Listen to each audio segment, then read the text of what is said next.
이야기한다는 주제로 함께 말씀 나눌까 합니다. 독일의 화가인 슈테른베르그라는 사람에게 어느 날 신부님이 찾아와서 제롬 성당에 벽화를 그려달라는 부탁을 받은 거예요. 슈테른베르그는 어렸을 때부터 성경을 익숙하게 잘 들어왔고 예배를 드리면서 말씀에 대해서 잘 알고 있었기 때문에 고난당하는 예수님의 어떤 그림에 대해서 그리는 게 그렇게 어렵지 않았어요. 근데 성당 벽화를 그리는 게 짧게 그릴 수 없잖아요. 1년 넘게 오랜 시간, 장시간 걸리는 일이어서 그러니까 그림을 그리기 시작해 갔는데 슈테른베르그가 몇 달 그리다 보니까 질리기 시작하는 거죠. 몇 달 하니까 질려. 그러니까 마음 속에 질리기 시작하니까 그냥 영감이 떠오르지 않아서 잠시 우리 산책이나 해야 되겠다 이런 마음을 갖고 산책 나갔는데 거기서 만난 한 집시 소녀를 만났어요.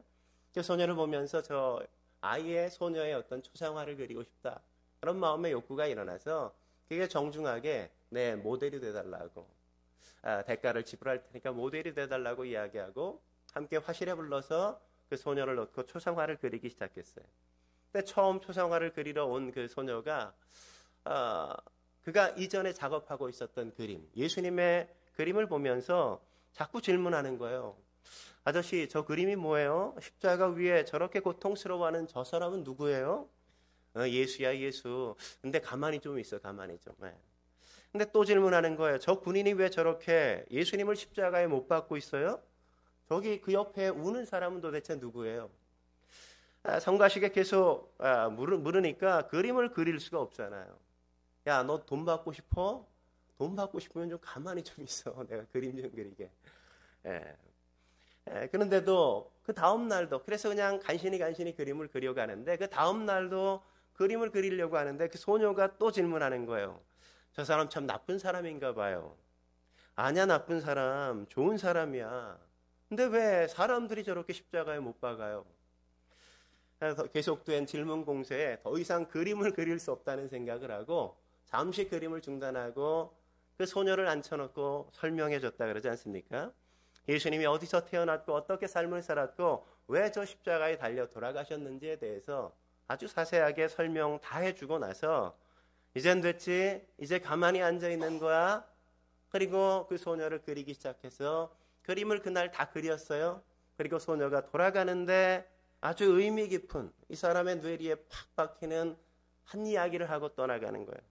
그 소녀가 말하기를 만일 저 십자가에 달리신 예수님이라는 분이 아저씨 말대로 아저씨의 죄를 위해서 십자가에 못 박혀 돌아가신 거라면 아저씨는 이 세상 그 어떤 사람보다도 저분을 사랑해야 되는 거 아니에요?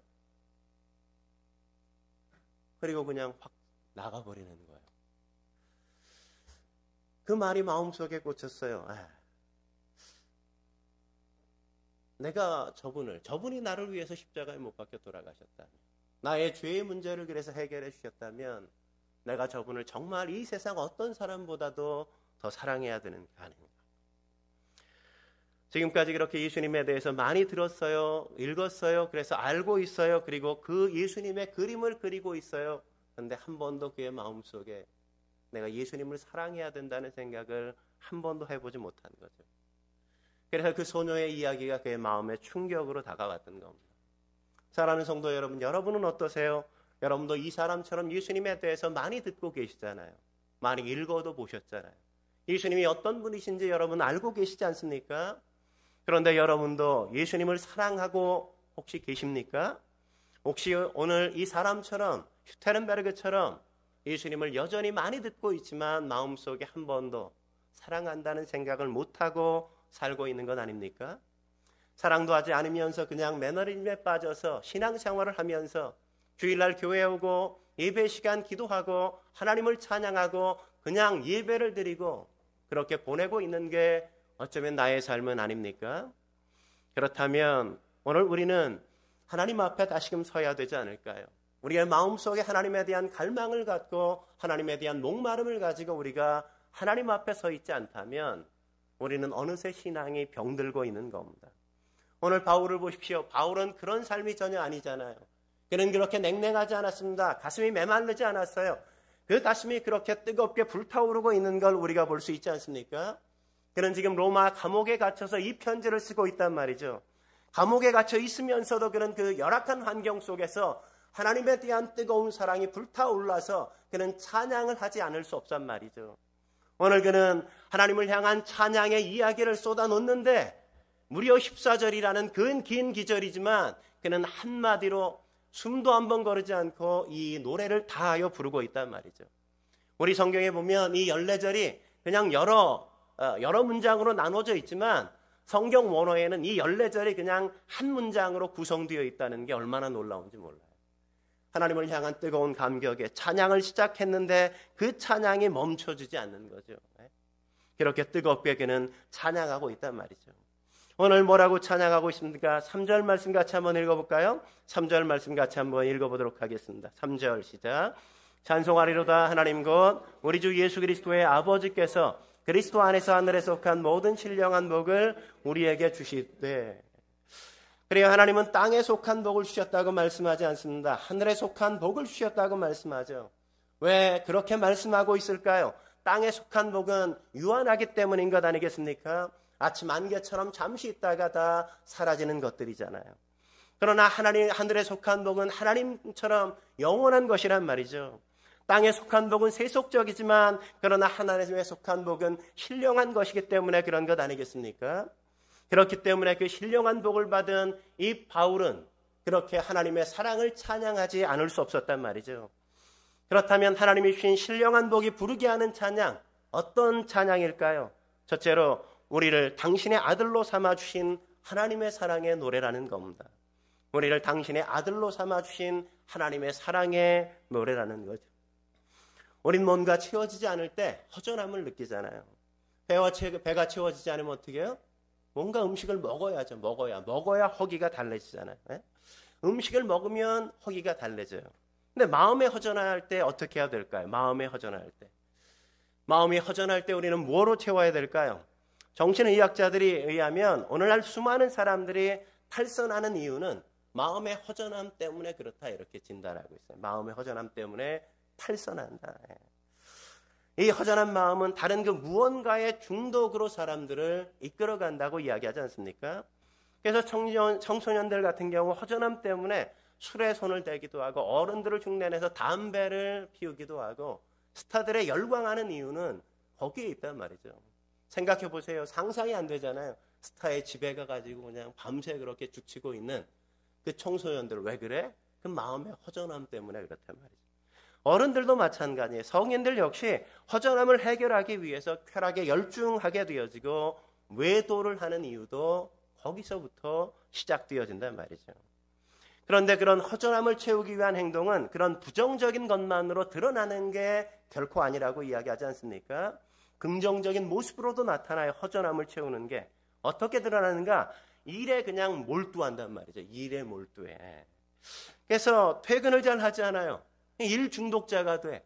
왜 일 중독자가 되는가? 마음의 허전함을 달래기 위한 거예요. 마음의 허전함을 달래기. 네?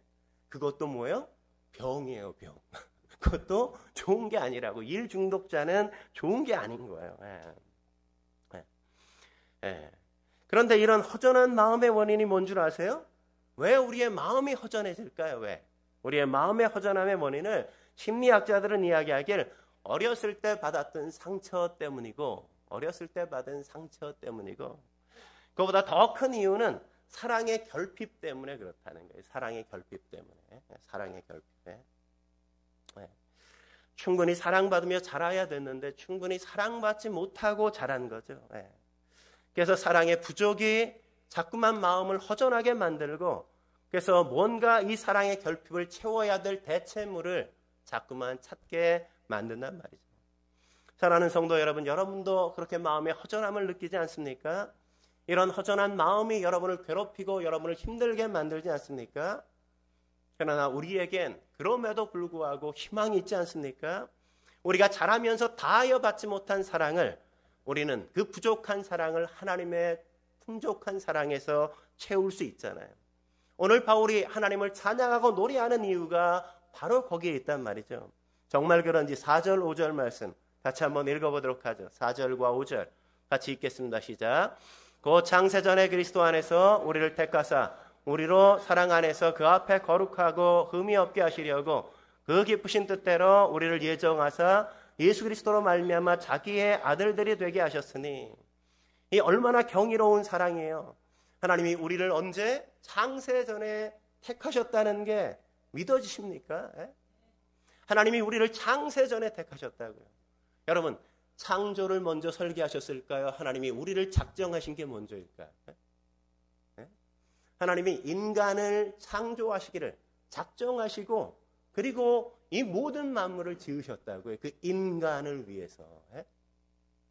창세전에 우리가 상상할 수 없는 그 옛날, 이 태초, 이 모든 것들이 존재하기 전에 하나님이 우리를 택하셨단 말이에요. 택하셨어요.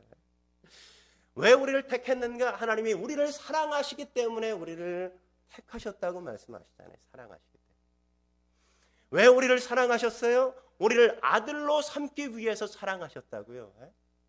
만왕의 왕이요 만유의 주가 되신 그 하나님이 뭐가 필요가 있어서 우리 같은 연약하고 우리같이 모자르고 우리처럼 그렇게 죄가 많은, 우리처럼 하나님에게 그렇게 반항적인 인간을 향해서 그를 아들로 삼기 위해 그를 사랑하시고 그를 택하셔서 하나님이 사랑으로 그를 위하여 이 모든 것들을 창조하시고 사랑하시기로 작정하신단 말이죠.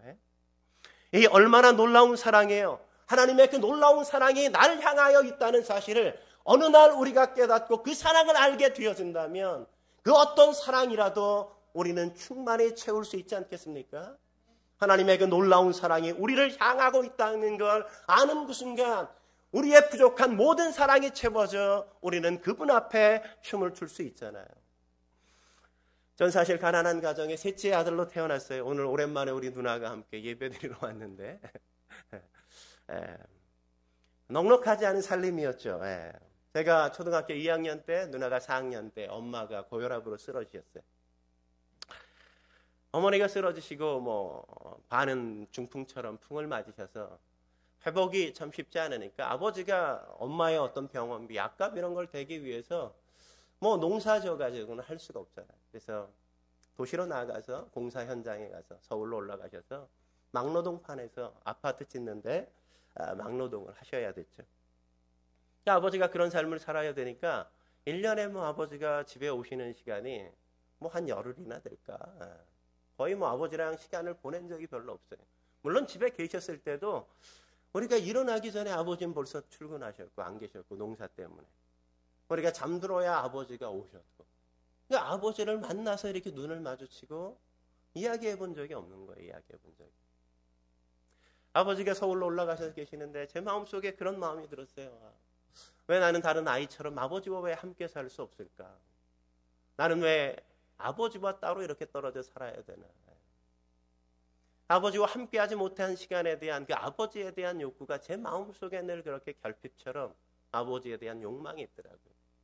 근데 가끔 아버지가 시간을 내서 와주면 같이 있는데도 불구하고 평상시 아버지와 눈도 안 마주치고 대화도 잘 안 해봤으니까 아버지에게 이렇게 살갑게 얘기도 할 수 없고 아버지에게 다가가서 응석을 피우는 그런 게 너무나도 어색한 거예요.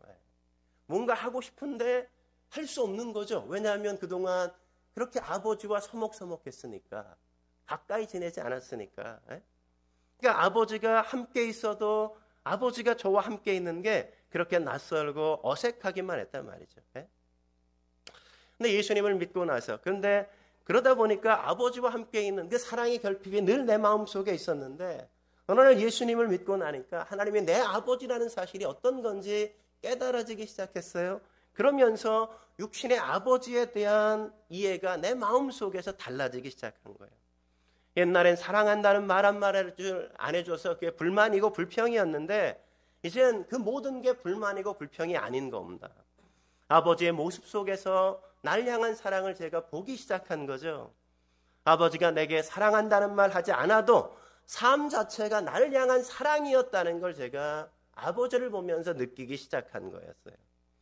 아버지가 모두가 잠든 사이에 일어나서 아침 일찍 일하러 나가신 이유가 무엇 때문이겠어요? 아버지가 밤늦게까지 일하시고 피곤한 몸을 이끌고 모든 사람이 잠들고 나서야 겨우 들어오셔서 피곤한 몸을 누이신 이유가 무엇 때문이었겠습니까? 날 사랑하셨기 때문 아니었겠어요? 그때부터 아버지의 깊게 패인 주름 속에서 아버지의 고통과 슬픔과 그 고생들이 날 향한 사랑이라는 걸 느껴지기 시작했어요. 막노동판에서 콘크리트 바닥에서 온 몸을 시멘트로 그냥 뒤덮여서 그렇게 일하시는 아버지의 모습을 보면서 아버지가 날 사랑해서 저렇게까지 일하는구나. 아버지가 하도 그냥 이렇게 노동판에서 이 콘크리트 벽을 깨서 이 손이 이렇게 굽으셨어요. 이렇게 안 펴져요, 우리처럼. 이렇게 굽었어. 손을 올려도 여기까지밖에 못 올려. 이렇게 이게 안 돼. 이렇게밖에 안 돼. 펴지지 않으니까 올라갈 수가 없어. 이게 이렇게 굳어버려서 이게 굳어버려서 이렇게밖에 안 되는 거야, 이게. 어? 팔이 펴지지 않는 그 아버지의 팔을 보면서 아버지의 사랑이 느껴요. 아버지의 손을 만지면 마치 시멘트 바닥 같은 그 손바닥의 느낌을 저는 잊을 수가 없어요. 거칠고 그렇게 둔탁한 그 손바닥. 손톱깎이가 손톱이 들어가지 않을 정도로 손톱이 그렇게 붉어져 버려서 손톱조차 깎지 못하는 그 환경까지. 그렇게 수많은 고통과 고생 속에서 우리를 키우기 위해서, 우리를 양육하기 위해서 수고하시고 애썼던 아버지의 수고와 애씀들, 그런 것들이 날 향한 사랑이었다는 사실을 깨달으면서 아버지에게 왜 나에게 사랑한다고 말 한마디 안 했습니까? 라고 감히 말할 수가 없더라고요. 그냥 아버지가 날 사랑한다고 이야기하지 않으셔도, 그렇게 내게 무언가를 사랑한다는 표현을 하지 않아도 그냥 아버지 존재 자체가 날 향한 사랑이었구나라는 사실을 깨닫게 되었습니다. 그러니까 더 사랑이 필요하지 않아요. 그러니까 하나님의 사랑 역시 마찬가지 아닙니까? 예전엔 일이 잘 되고 연봉이 올라가고 지평수가 늘어나고 사업이 잘 되는 것으로 우리는 하나님이 날 사랑하는구나라는 사실을 우리는 자꾸만 확인하고 싶어 했잖아요. 그래서 내가 원하는 방식대로 그 무언가가 풀어지지 않으면 하나님에게 삐지고 불평하고, 그래서 화를 내고 하나님에게 반항하기도 했던 게 우리들의 삶의 모습 아닙니까? 이스라엘 백성들이 그랬잖아요. 광야에서 그들의 삶이 가능했던 게 무엇 때문이에요? 하나님께서 구름 기둥과 불 기둥으로 그들을 지켜주셨기 때문이잖아요. 만나와 메추라기로 그들을 먹여주셨기 때문이잖아요. 반석에서 물을 나게 만들어 주셨기 때문에 그들이 마실 수 있었잖아요. 그들에게 옷이 헤어지지 않고 신발이 헤어지지 않도록 40년이나 하나님께서 그들의 모든 것들을 다 책임지었는데, 그럼에도 불구하고 작은 일만 내 뜻대로 되지 않는다고 한다면, 작은 불만까지도, 사소한 것까지도 뭔가 문제가 생기면 하나님 앞에 나아가서 왜 이런 겁니까? 라고 늘 불평하고 불만하던 게 이스라엘 백성의 삶의 모습이 아니었습니까?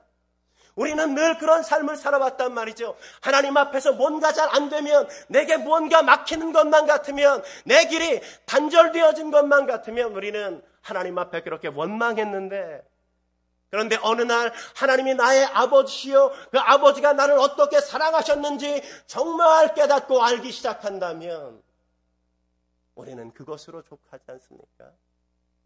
창세전에 그분이 나를 택하셨고, 그분이 나 같은 사람을 위하여 나를 사랑하셨다고 말씀하시고, 나 같은 사람을 당신의 아들로 삼으셨다는 그 사실을 확인하고 깨닫게 되어진다면 뭐가 더 필요해? 뭐가 더?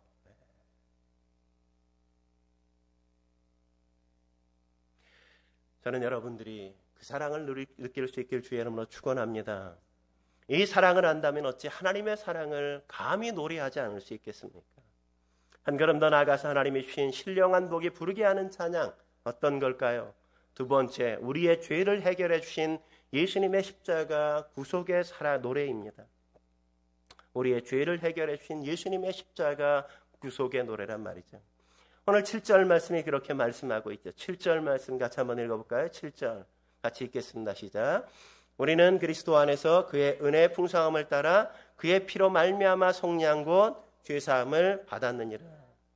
우리가 받은 신령한 복이 뭐라는 겁니까? 그의 피로 말미암아 속량 곧 죄사함을 받은 것이라고요. 인간의 궁극적인 문제가 뭐예요? 죄 아니겠습니까?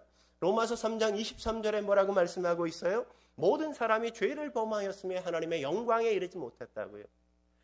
모든 사람엔 여러분도 포함되어지고 저도 포함되어져요. 그 모든 사람에 포함되지 않는 인간은 이 땅에 존재하지 않는단 말이죠.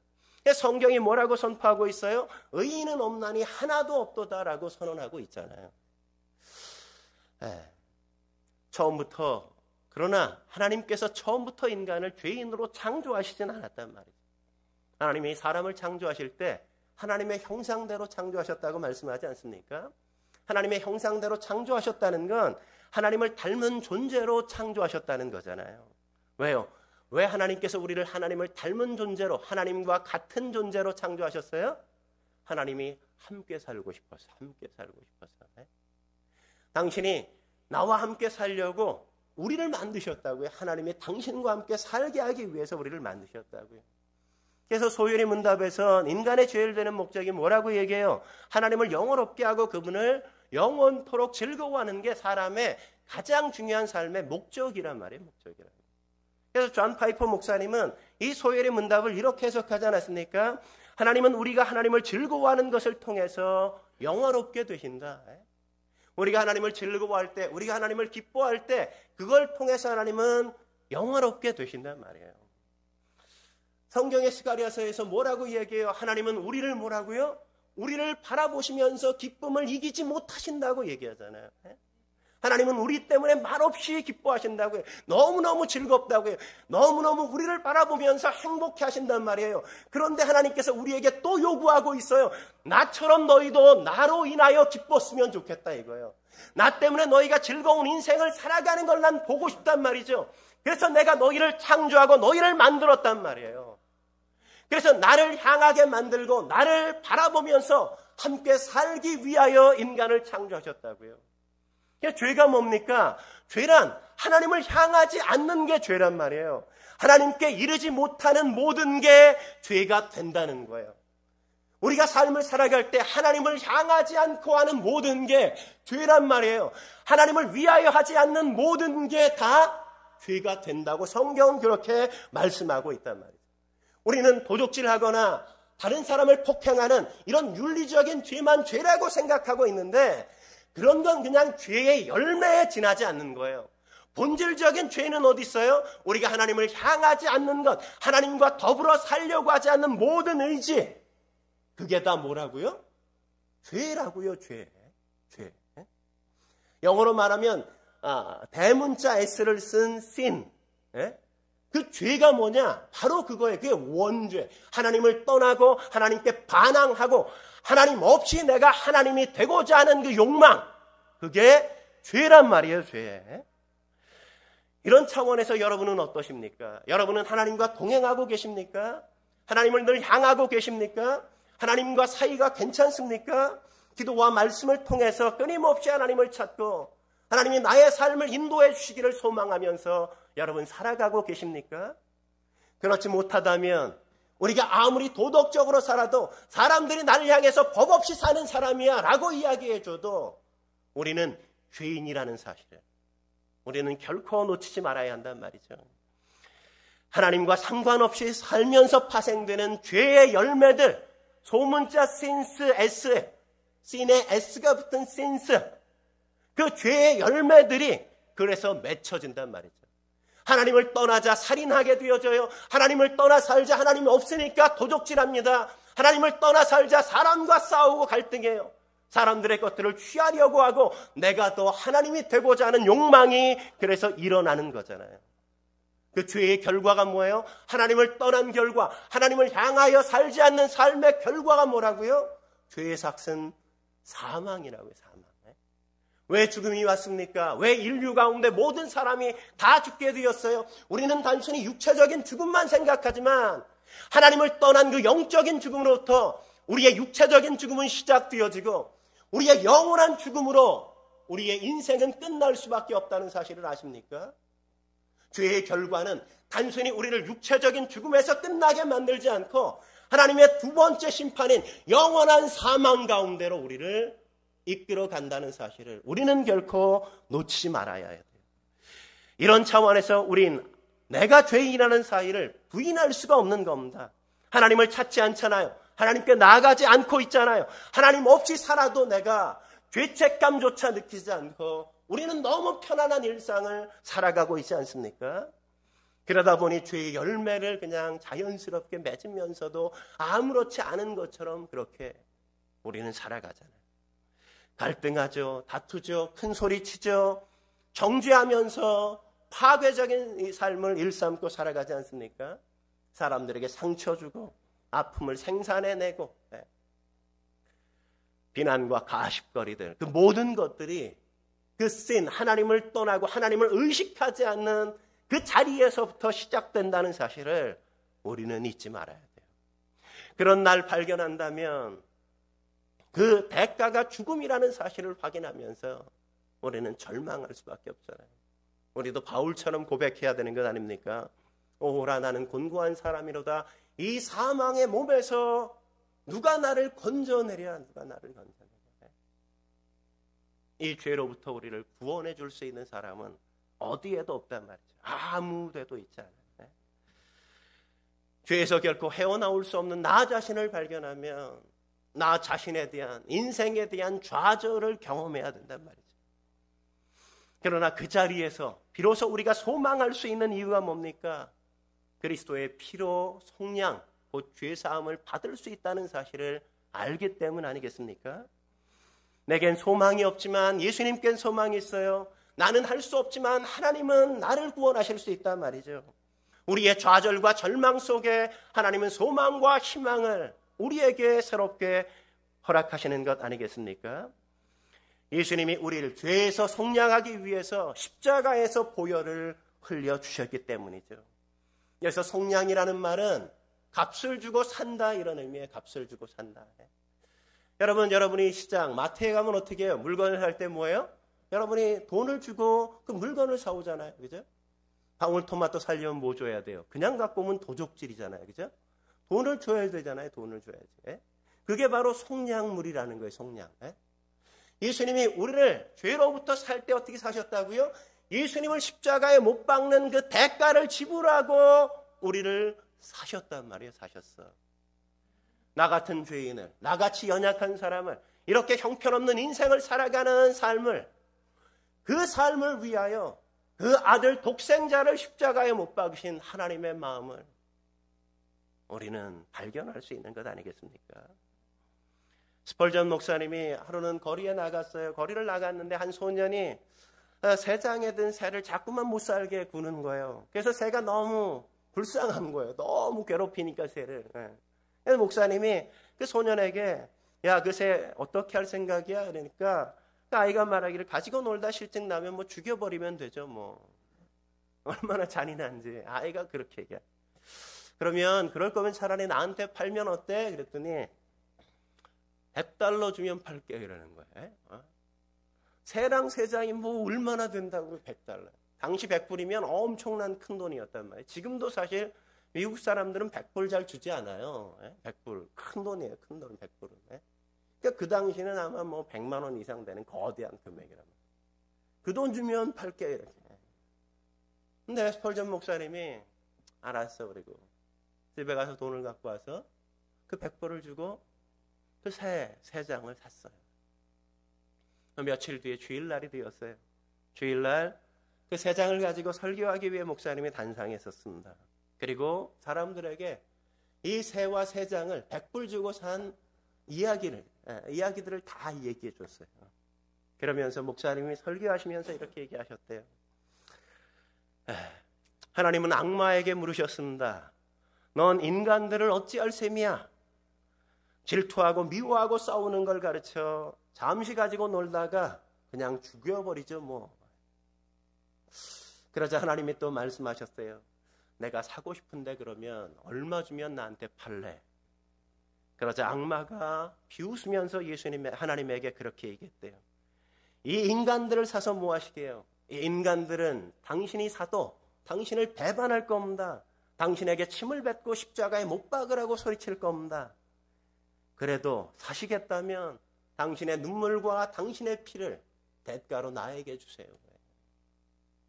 그러자 하나님은 우리를 살리기 위해 당신의 눈물과 피를 내놓으셨다고. 하나님은 독생자 예수님의 죽음이라는 엄청난 대가를 지불하고 그리고 우리를 죄로부터 사셨다고. 이것이 바로 십자가의 놀라운 은혜라고 그렇게 설교하셨다고 합니다. 그렇습니다. 예수님의 십자가가 없다면 우리에겐 희망이 없는 거죠.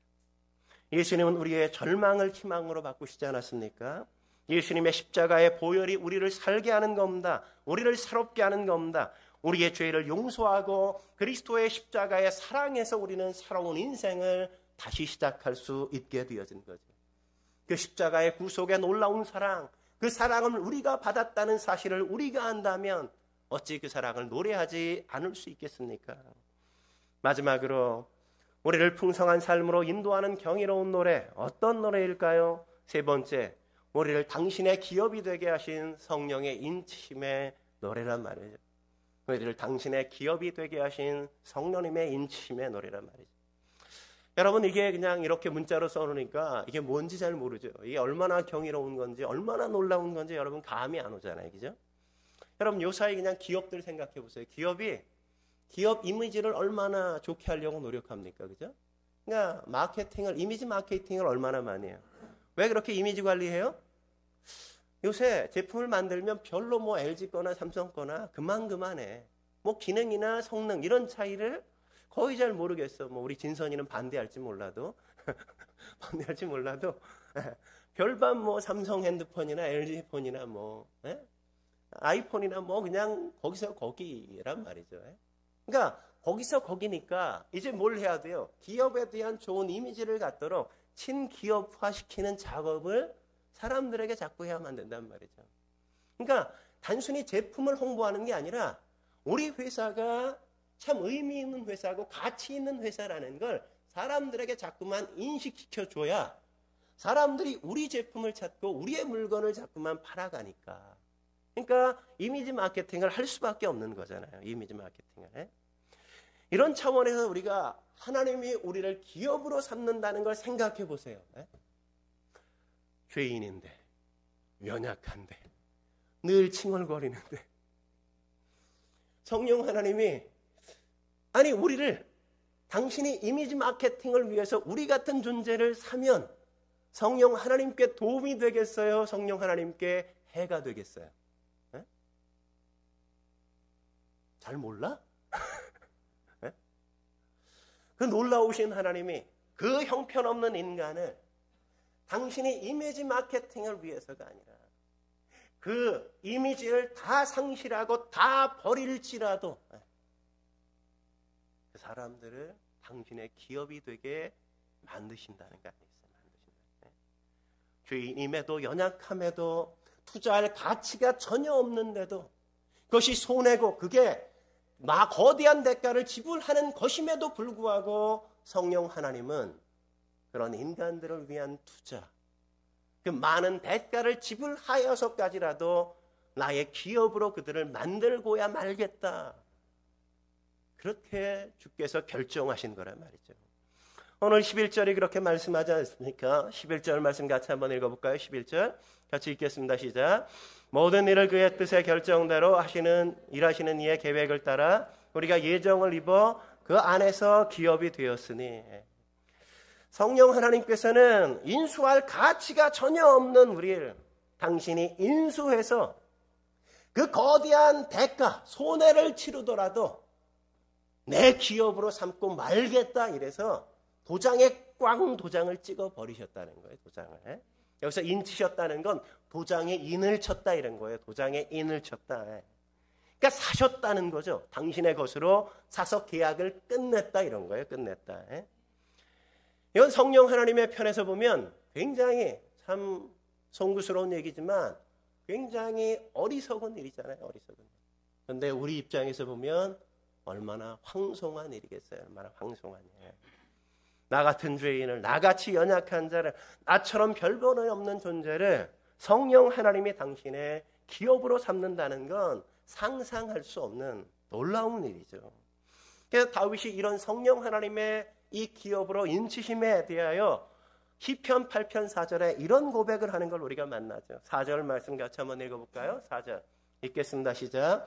사람이 무엇이기에 주께서 그를 생각하시고 인자가 무엇이기에 주께서 그를 돌보시나이까. 히브리 언어에 보면 이 사람, 인자라는 것도 사람에 대한 두 단어를 따로 구분해서 쓰고 있어요. 앞에 있는 사람이라는 말은 에노시, 히브리어로 보면 에노시라는 거예요. 에노시. 에노시라는 단어는 깨지기 쉬운 존재, 부패하기 쉬운 존재, 낡아 떨어지기 쉬운 존재. 그런 의미가 그 안에 있는 거예요. 그러니까 쉽게 말하면 더럽혀지고 부서지고 깨어지기 쉬운 그런 존재가 바로 우리라는 거죠. 우리라는 거. 여러분 가서 물건 살 때 그런 물건 사겠습니까? 때가 쉽게 타. 금방 더러워져. 잘못하면 금방 깨져. 그런 물건 사세요? 안 사시잖아요. 그런 물건. 네? 우리가 어떤 존재라고요? 바로 그런 물건이라고요. 그런 물건이고 그런 존재인데 하나님이 그를 생각하셨다고 그를 생각하셨어요. 아무도 생각할 수 없는 그런 존재. 그런 존재들을 당신의 마음에 품으셨단 말이죠. 여기서 인자라는 말은 벤 아담이란 단어예요. 벤 아담. 이 벤 아담이라는 건 흙, 먼지의 아들이다 이런 거예요. 흙의 아들, 먼지의 아들이다 이런 뜻이에요. 흙의 아들, 먼지의 아들이다. 흙으로 지음받아 흙으로 돌아갈 수밖에 없는 흙과 같은 존재, 이 티끌과 같은 존재, 먼지와 같은 존재가 우리라고요. 전혀 그 어떤 가치도 갖지 않는데 사람들의 그냥 땅에 밟히고 아무 존재 가치와 의미도 찾지 못하는 그것들이 바로 인간의 그 가치라고. 인간의 가치. 성령님은 그런 우리가 가진 연약함, 우리가 가진 순간성, 우리가 가진 한계성이 아니라 우리가 인간으로서 가진 그 수많은 부족함과 그 형편없음에도 불구하고 우리를 당신의 기업으로 삼으셨다고 말씀하시는 겁니다. 그러므로 사랑하는 성도 여러분, 우리가 어떻게 살아야 되겠어요? 하나님의 기업답게 우리가 살아가야 되지 않겠습니까? 그 하나님이, 그 놀라우신 분이 우리를 당신의 기업 삼으셨다면 내가 먼지일지라도, 내가 연약할지라도 내가 하나님의 기업답게, 하나님의 자녀답게 살려고, 내가 예수님 대가로 치르고 산 그 존재라는 가치를 증명하며 살려고 노력하고 발버둥치고 애써야 되는 게 우리의 삶의 모습이어야 되는 것 아니겠습니까? 그러므로 사랑하는 성도 여러분, 하나님의 자녀답게, 하나님의 기업답게 사시길 주의 이름으로 축원합니다. 제가 오늘 설교를 시작하면서 화가 슈테른베르그에 대한 이야기로 시작했죠. 그는 집시 소녀가 던진 말에 충격을 받았습니다. 만일 저 십자가에 달리신 예수님이 정말 아저씨 말대로 아저씨의 죄를 위해서 십자가에 못 박혀 죽었다면 그 예수님을 아저씨는 정말로 이 세상 누구보다 정말 더 사랑해야 되는 것 아닙니까? 그 말이 뇌리에서 잊혀지지가 않는 거예요. 저녁 때도 잠을 자려고 해도 잠이 오잖아요. 그 말 때문에. 그래서 그가 잠도 오지 않고 음식도 먹을 수 없어서 그가 다시 성경을 펴고 읽었어요. 도대체 예수님이 누군가? 그리고 예수님이 어떤 분이신지 알기 위하여 알게 해달라고 하나님 앞에 기도하기 시작했어요. 성경을 읽고 기도하면서 정말 예수님을 믿게 되었고 예수님의 나를 구원하신 구원자라는 사실 앞에 예수님께 대한 믿음을 고백하고 예수님을 영접했습니다. 그리고 나서 그가 성당의 벽화를 다 그렸어요.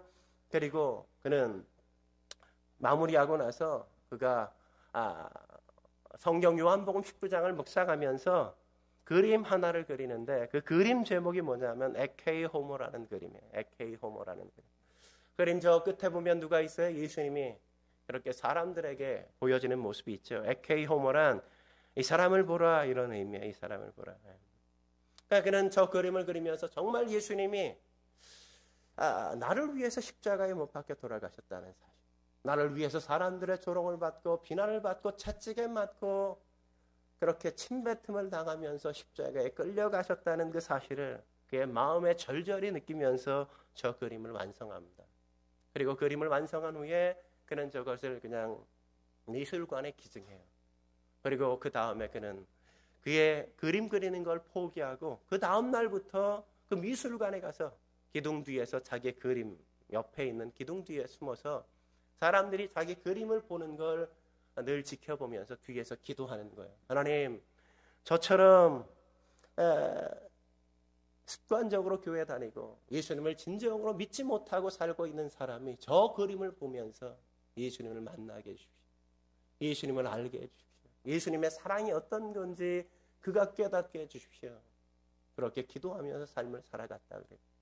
그러던 어느 날 한 청년이 그 그림 앞에 섰어요. 오래도록 그 그림을 지켜보면서 떠나지 않는 거예요. 슈테른베르그가 그 뒤에서, 기둥 뒤에서 그를 위해서 뜨겁게 기도했어요. 뜨겁게 기도하는데 한참 뒤에 그 청년이 그 앞에 무릎을 꿇는 거예요. 그림 앞에. 그러면서 막 통곡하고 우는 거예요. 미술관이 떠나가도록.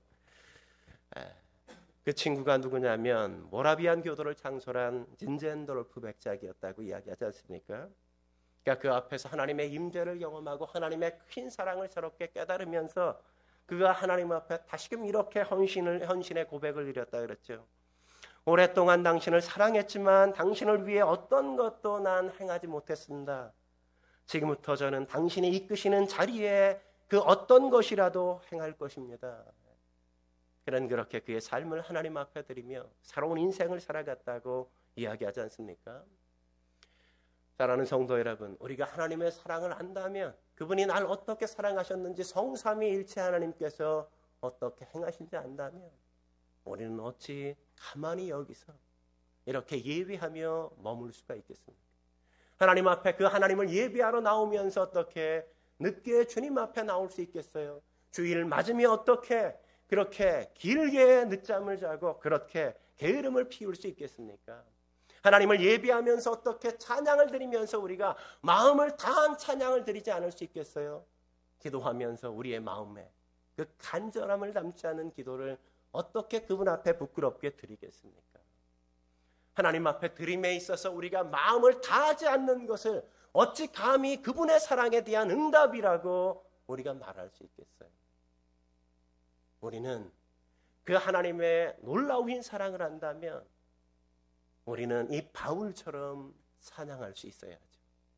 오늘 바울은 하나님에 대한 사랑을 찬양하고 성자 예수님에 대한 사랑을 찬양하고 성령 하나님에 대한 사랑을 찬양하고 그는 찬양을 감히 멈출 수가 없었어요. 저는 여러분들이 그 하나님을 만날 수 있길 주의 이름으로 축원합니다. 그 크신 사랑을 아직 경험하지 못했다면 그 사랑의 깊이와 넓이와 높이가 어떤 건지 아직도 잘 모른다면 오늘 기도하십시오. 내가 그 사랑을 알게 해주십시오. 내가 그 사랑을 만나게 해주십시오. 내가 그 크신 사랑으로 하나님의 자녀가 되어지게 주여 도와주십시오. 그래서 주님을 만나서 새로운 인생을 사는 저와 여러분이 되시길 주의 이름으로 축원합니다. 함께 기도하시겠습니다.